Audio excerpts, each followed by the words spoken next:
I've watched BlameTruth go from watchdog to mad dog over this Ace proved it fantasy. And I'm fucking done watching vibes get promoted to proof.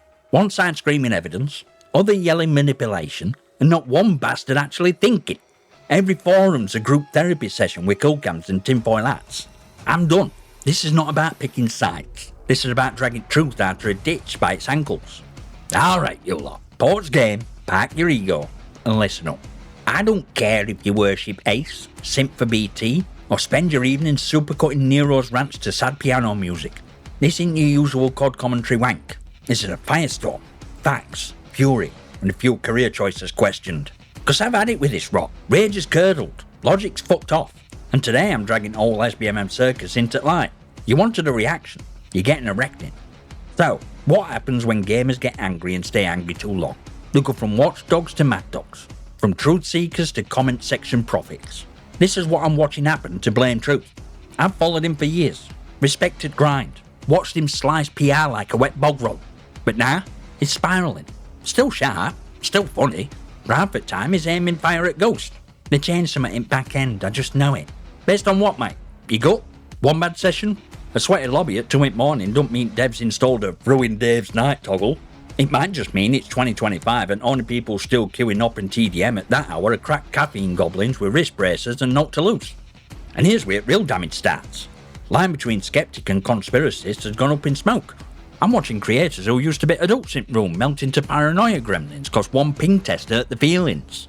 Activision Liar 4 gets used as magic spell that erases context. Treyarch says something, cover up. Ace shares dev message, sold out.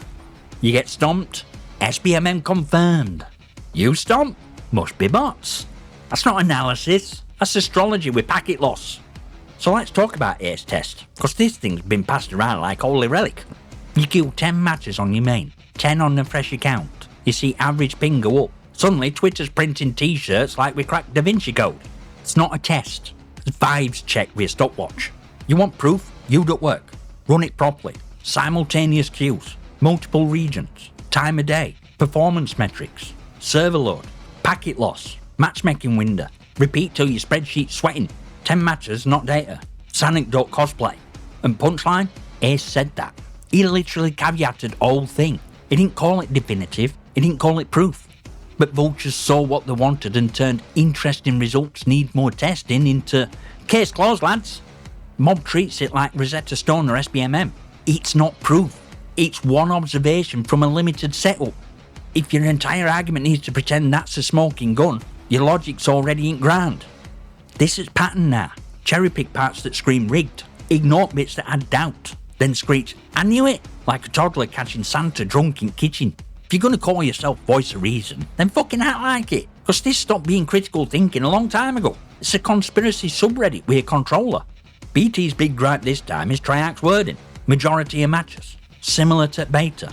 From that, we get 5-act Greek tragedy about betrayal, rug pulls and shadow puppets. Majority is treated like code for, we're plotting your doom.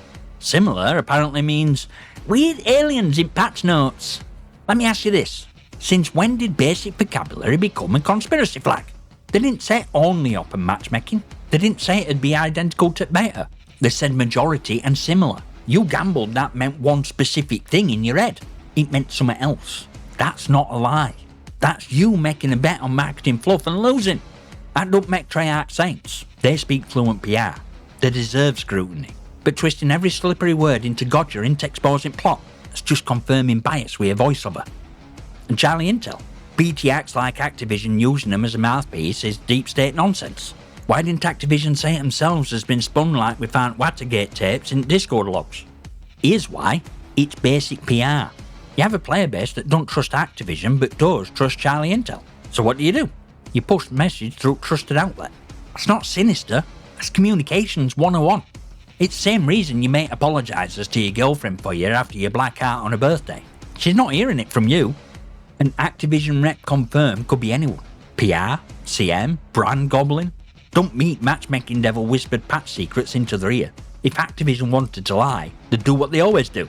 Keep quiet and fiddle with back end while you sleep. That's the documented speciality. And this is where we hit wider up. You have Activision nodding and spinning up front. Behind them, Microsoft is holding actual leash. Treyarch's not masterminds. That kid at a puppet show with a script written by someone else and a sock full of razor wire. You scream at Treyarch, you roast CharlieIntel, you're shouting at shadows. This franchise now has a Windows logo on it. While you're arguing about whether Treyarch's tweet used most or many, someone upstairs in Redmond's working out how many adverts they can jam between death cams without making you uninstall. That's part no one wants to shout about because it's not sexy. It's just capitalism with a kill streak. Now before we go any further, quick note where I'm coming from. Cause I can hear skill issue old man comments loading already. I'm a former QA for this industry. I've worked in network infrastructure and cybersecurity. My job for years were breaking games and networks so you didn't have to, while some suit told you everything were fine. I've played COD since 2003. Every entry up until Cold War finally bored and sweated me into uninstalling. I skipped Vanguard. I barely touched Modern Warfare 2 2022 until my lad bought it so I could play DMZ. I only came back for MW3 and Black Ops 7 because he dragged me into zombies and open lobbies. I'm not an Activision shill. I've never worked for them. I called Black Ops 6 beta worst in COD history. I've called out the bullshit cosmetics. I've even called out bloke behind COD's MMR system on his own bollocks. So before you start throwing shade about me not knowing what I'm talking about, understand this is not some old man shouting at clouds. I have teeth in this franchise, scars in this franchise, and I'm more than happy to buy it when it deserves it. Now let's kill this matchmaking fantasy while we're here. BT drops old, beta matches took 3 seconds, now they take longer, therefore manipulation routine, as if queue time is a conspiracy meter. Ever heard of other factors? Kill count, playlist split, time of day, server load, crossplay options, your mum streaming Bridgerton in 4K? All of that shit matters. 3 second matchmaking don't mean SBMM were off, just means pull were full. Everyone crushed into the same playlist, same mode, same hype wave. You weren't in some pure honest system, you were in a sardine tin with every other sweaty beta goblin. Nah, pull's quieter. People are spread between zombies, campaign, endgame, warzone. Different modes, different filters. You queue up and matchmaking TDM solo, PS5, EU, crossplay off at 1:17 in the morning? Congratulations, you just joined a match with 5 psychos and a fridge. You're not queuing with 100,000 people. After platform, region, mode, party size, filters and whatever else matchmaking gremlins juggling, you might be in a pool of a few hundred at best. Sometimes a few dozen. Sometimes 3 goats and a lad still on PS4 who refuses to turn crossplay on. And before anyone pipes up with, well what about you then Scotty? What are your queues like? Fine, here we go. I jumped in over the weekend with my lad. Open playlist. We were finding matches in under 5 seconds. Over and over. One of them were basically instant. I didn't have telemetry up. I wasn't sat there with a spreadsheet. I would just play bloody game. Then we tried standard, with SBMM fully cranked. Oh my god. Instant sweat lodge. Every gun fate felt like finals in some charity tournament we didn't sign up for. We had way more fun back in Open. It felt like a normal lobby should feel. Actual mix of skill levels, not 12 people auditioning for CDL. Now listen very carefully, cause this is bit twonks always skip. That don't prove out. It's not evidence that SBMM is good, or off, or on, or tuned this way or that. It's just a reminder that those 40-second search times Ace and Mert Music saw are not universal law. Your experience is not everyone's experience. Queue times move, populations shift, mods split. You're not centric universe. You're just one data point screaming on Twitter. And it's spice a bit some of you gonna hate. Right now, even with all bullshit, this is most fun multiplayer COD I've played in about 6 years. Yeah, campaign's a glorified Fortnite event. Endgame's MWZ with a new app. Zombies is only side mode I'll actually keep in my rotation. None of that fixes back-end nonsense or PR hostage notes. But moment to moment, guns up, boots on ground, lobbies that don't feel like hostage situation, I'm having fun. And I can say that while still calling systems and discourse a complete state. You're allowed to hold both thoughts at once. Game feels good. Communication and conversation around it are rotten. That's all point of this video. And golden COD 4 comparison, back in 2007 it were pure ping only, 3 seconds and bang you were in? Yeah mate, cause it were peer to peer. No dedicated servers, one player were host. If they quit mid-match, whole thing folded like a tent in seaside wind. You weren't getting faster matchmaking cause system were honest, you were getting fast matchmaking cause system didn't give a fuck. It threw you into any lobby it could and prayed hosts want torrenting porn and LimeWire at the same time. Now Black Ops 7 uses servers and a dozen filters. It takes longer. Yeah, SBMM plays a role, but so does everything else. It's bit nobody likes to say out loud. Matchmaking's not magic. It's a messy bastard of a system trying to juggle ping, skill, parties, regions, modes, and whatever half-baked metric has been pasted in this year. Most of the time, it's just trying to make a sandwich out of crumbs. BT and a lot of others want simple story. Quick match equals no SBMM. Slow match equals rigged. That's not analysis. That's reductionist bollocks. You're not being personally manipulated every second. Most of the time, you're being matched by chaos and commercial constraints. And if your queue's dragging, it might not be shadow algorithm targeting your KD. Might just be that nobody wants to play TDM at 4 in the morning on a Monday. You want to know real disease? It's not SBMM. It's not vague tweets. It's confirmation rot. And this community's riddled with it. Every time someone queues 10 matches and sees an average ping jump, we get full Shakespearean meltdown. They scream proof like it's carved into stone tablet. It's not proof. So bloke we'll stop watching a grudge. Ace does a limited test, with disclaimers. We in days it's treated like holy scripture.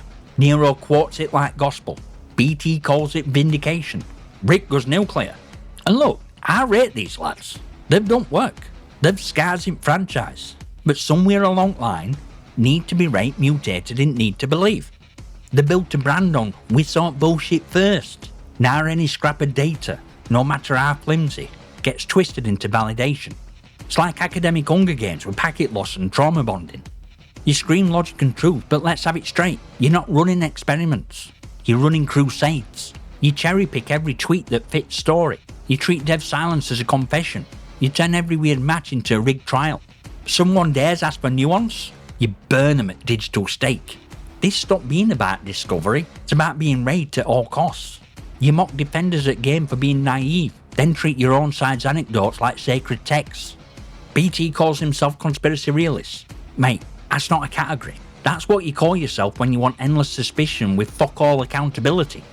You don't get to scream "they lied again" every time something feels off. That's not critical thinking. That's superstition with Wi-Fi. And viewers? Yeah, you lot. You don't walk away clean from this. You eat it up. You want rage over reason, blood over balance. You want someone to scream what you already think so you never have to poke it. This whole commentary space has drifted into theatre. Righteous fury wrapped around speculation and sold as revelation. Then you wonder why no changes. If you can't swing sideways, if you can't call bullshit on your own camp as hard as you call it on Activision, you're not honest.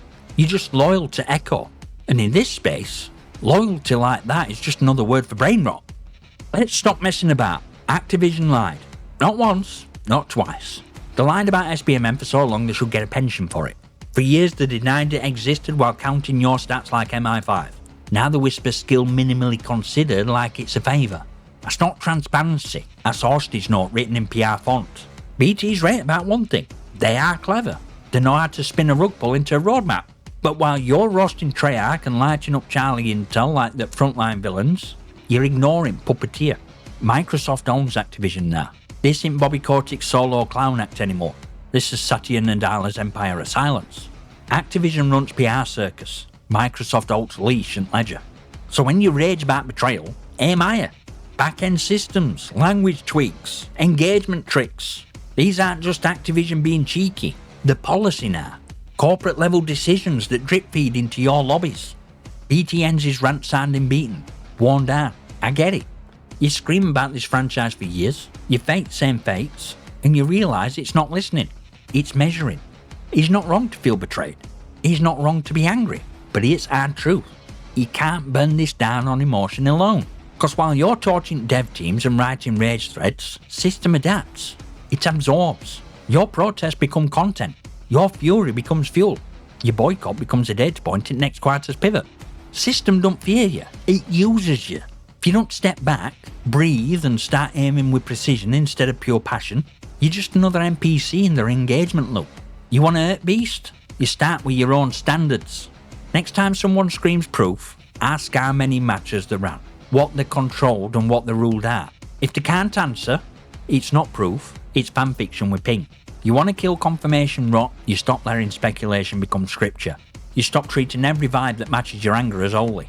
You stop making clicks currency of your convictions. It's not just Activision that needs holding to account. It's all of us that fed this rot and rewarded outrage over insight. We turned critique into theatre and forgot we were supposed to bit firewall. Don't go dogpile anyone off this video. Roast ideas, roast behaviours, call bullshit. But if you learn no else, learn to swing sideways. If your own side can't survive scrutiny, it never deserved your loyalty. Like, subscribe and all that bollocks. Drop your comments and questions below. And if you're still matchmaking GDM at 3 in the morning with crossplay off, tell your nan to turn fucking router off. And I'll see you next time, you magnificent.